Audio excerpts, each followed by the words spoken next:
hanging out with a guy I haven't seen. I'm trying to think.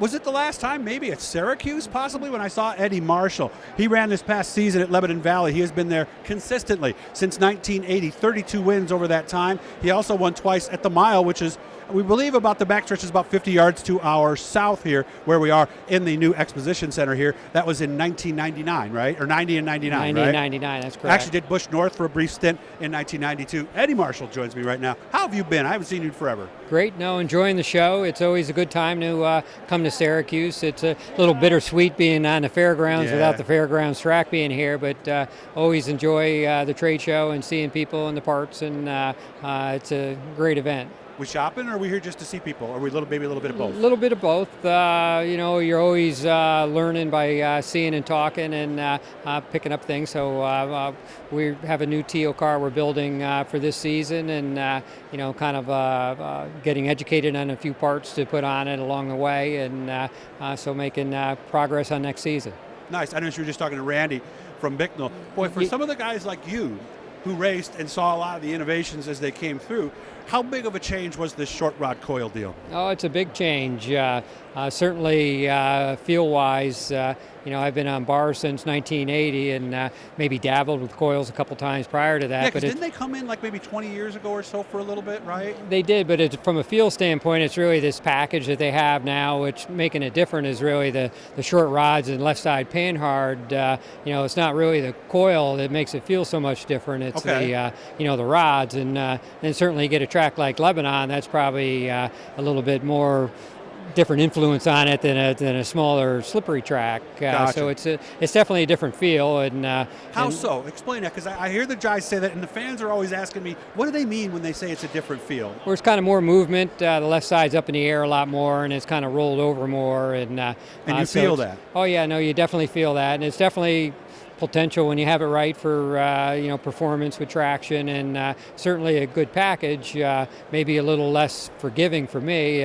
Racing once a week at Lebanon isn't maybe an asset to that. The guys are out there multiple nights a week racing a lot. That's I think a big advantage with this technology change. And, versus somebody running once a week, right? So certainly we got more catch up to do with it to get a better handle on it. But certainly, I like it, but it definitely seems like things have a smaller sweet spot than they probably did. And I've also heard a lot more physical to drive. I think it can be a little bit for sure, and depending on what you have, and certainly if you're sliding around kind of out in left field a little bit, it's probably not. But certainly when you have traction, it's probably a little more physical for sure. I was at Lebanon Valley. I heard you were talking with Mike Mallett. They were doing a lot of streaming out there. Racing was real good, you guys were saying. Lebanon was good racing. It was, competitive field, and a lot of guys coming from the back to the front, and, Lyle always has a surface in good condition, and, he's one of the best around. For the most part, pretty dust-free and relatively smooth, and, it's definitely a good fun surface to race on. Nice. Now, you still do hand-painted cars? Still do. Dennis Smith has been doing it for us, I think probably since 82 or 3. First car I built that Dennis did was lettered down in Bud Olson Speed Supplies. And, there's a name I haven't heard in a while. they had it lettered there by Dennis, and he's been coming to my shop doing it ever since. Nice. Do you watch him? Because I watched guys do that back in the day. I don't want to put down the vinyl guys by any means, but when you got a brush and paint, you make one mistake and you got to start all over again. Yeah, and certainly he's real creative with it and does a good job. And I tell him maybe some general thoughts and come back at lunchtime and see what he's kind of into creating there a little bit. And it probably takes him a good afternoon, maybe a whole day to do that. No, he it's a kind of a day project for him by the time he gets there into the early evening. So it's quite a project amount of work in a day to do it. But he's certainly probably one of the best ever with that type of thing. And you and Billy Pouch Sr., I think, are about the only guys left. You probably. Who are still doing that. So. I know it wasn't long ago he was doing quite a few, and he probably has some others in there. And, yeah.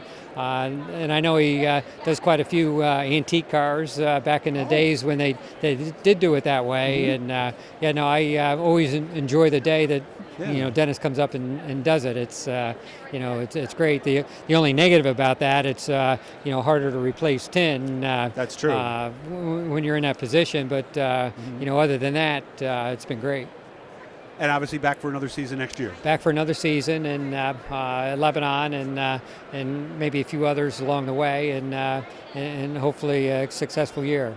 Good to see you. I'll make sure I get your contact info before you leave. But nice to run into. I'm glad things are going well. Life is good away from all the racing and everything's everything? good. Everybody's healthy and Marshall happy? Oil, busy there, and family's Good. healthy, and everybody's doing well. So everything's good. Thank you. Nice to see you. Guys, hit the blue E. That'll subscribe. And every time we talk to somebody cool. So nice to catch up with you, Eddie. And I'll be out to Lebanon Valley and see you guys this year, okay? Great. Thanks a lot. Look us up when you get there. I will do that. Thank you. Okay, thanks.